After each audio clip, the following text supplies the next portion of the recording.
যিবিলাক দেশ স্বাধীন হৈছে সিহঁতি গৈ কৰ পাইছেগে আমাৰ অকল খালি হিন্দু মুছলমান থাকিব নোৱাৰি পৃথিৱীখনত। বিশেষকৈ বিজেপি অহাৰ পাছত আৰু বেলেগ একো নাই, অকল এটাই সিহঁতৰ দৰৱ, চব বেমাৰৰ দৰৱ এটাই, মুছলমানৰ মূৰৰ ওপৰত মাৰ এটা মাৰি দিয়া আৰু বাকী সকলো সমস্যাবিলাক ঘৰৰ মানুহবিলাকক আঁতৰাই দিয়া। সদায় যদি অকল হিন্দু মুছলমান কৰি থাকো অনবৰতে, তেতিয়াহ'লে কাম নহব ন।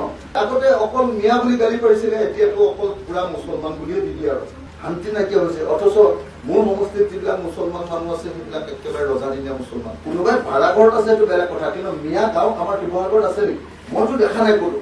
যদি দেখো চৰকাৰী মাটি মিয়া মানুহে আহি ধুবুৰীৰ পৰা দখল কৰিছে, সেইটোতো নিদিওঁ ভাই, মিছা কৈলা। ধুবুৰীত আমাৰ ইয়াৰ পৰা যোৱা মানুহ এটা চৰকাৰী মাটি দখল কৰি ঘৰ বনাবলৈ দিব নেকি? এইটোক লৈ হিন্দু মুছলমান কৰি লাভ নাই, এইটোক লৈ মিয়া অমিয়া কৰি লাভ নাই। আমাৰ শিৱসাগৰ মাটি ভাই বেলেগ মানুহক আহি ইয়াতে চৰকাৰী মাটি দখল কৰিবলৈ দিলো। ধুবুৰী মানুহজনে যদি মোৰ ইয়াত চৰকাৰী মাটি দখল কৰে, মই ধৰিম এই মোৰ মাটি নহ'ব দেই, ইয়াৰ বজা। কিন্তু সেইটোৰ কাৰণে হিন্দু মুছলমানৰ ৰাজনীতি কৰি 2016 ক'লে বোলে জাতি মাটি ভেটি শৰাইঘাটৰ ক্ষেত্ৰণৰ কাৰণে আমাক প্ৰক্ৰিয়া দিলো। শৰাইঘাটৰ ক্ষেত্ৰ অংকন কৰিলে, জিকিলে, জিকাৰ পাছতো তেওঁলোকৰ সমস্যাৰ সমাধান নাই। হয়নে নহয়? মোগল খেদিব নোৱাৰিলে, শৰাইঘাটৰ ক্ষেত্ৰতো জিকাই দিলো তেওঁলোকক। মোগল খেদিব পাৰিলে জানো? নোৱাৰিলে। এইবাৰ ক'লে তাৰমানে আজমলে খালে, সেইবাৰো জিকাই দিলো। আজমলৰ লগত বন্ধুৱে পাতিলে, আজমলকো নেখেদিলে, আজমলকো একো একচন নললে, বৰং গোটেই আজমলৰ লগত লগ লাগি আজমলৰ পৰা ৰাজ্যসভাৰ নিৰ্বাচনৰ ভোট ললে, ৰাষ্ট্ৰপতি নিৰ্বাচনৰ ভোট ললে নে নাই? এইবাৰে কৰিলে যে মিয়াই অসমখন খালে, মিয়াক খেদিলে অসম বাচিব গ'ল।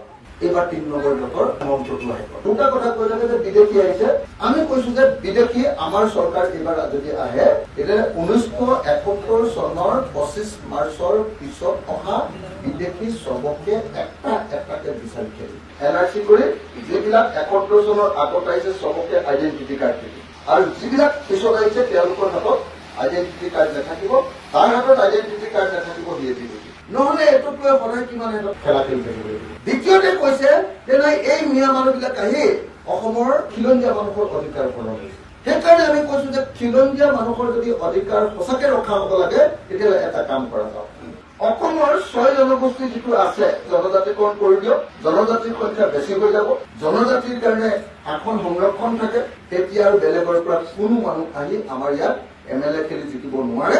আমাক যিমান কেইখন আসন হলে চৰকাৰখন খিলঞ্জীয়া মানুহৰ হাততে থাকিব পাৰে, সেই আসনখিনি সংৰক্ষণ কৰি দিয়ক, যাতে বেলেগ কোনেও জিকিব নোৱাৰে।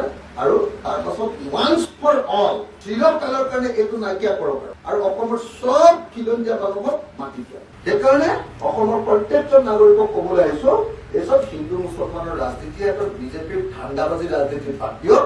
অসমৰ প্ৰত্যেকজন মানুহৰ ধনী হ'ব লাগিব, প্ৰত্যেকজনে নিজৰ ল'ৰা ছোৱালীৰ বেমাৰ হলে কোনোবা MLA চেমেলাৰ হাতত হাত পাতিব নালাগে, চবেই যাতে নিজৰ ল'ৰা ছোৱালীক বেমাৰ হলে দিল্লীলৈ নিব পাৰে, আৰু নিজৰ ল'ৰা ছোৱালীক যাতে দিল্লী ইউনিভাৰ্চিটি, অক্সফৰ্ড, আমেৰিকাত পঢ়াব পাৰে, লগতে যাতে কটন কলেজত হলেও পঢ়াব পাৰে, তাৰ কাৰণে নিজৰ পইচা দিব লাগে। আনৰ ওপৰত 250 টকা লৈ জীয়াই থাকিব নোৱাৰো।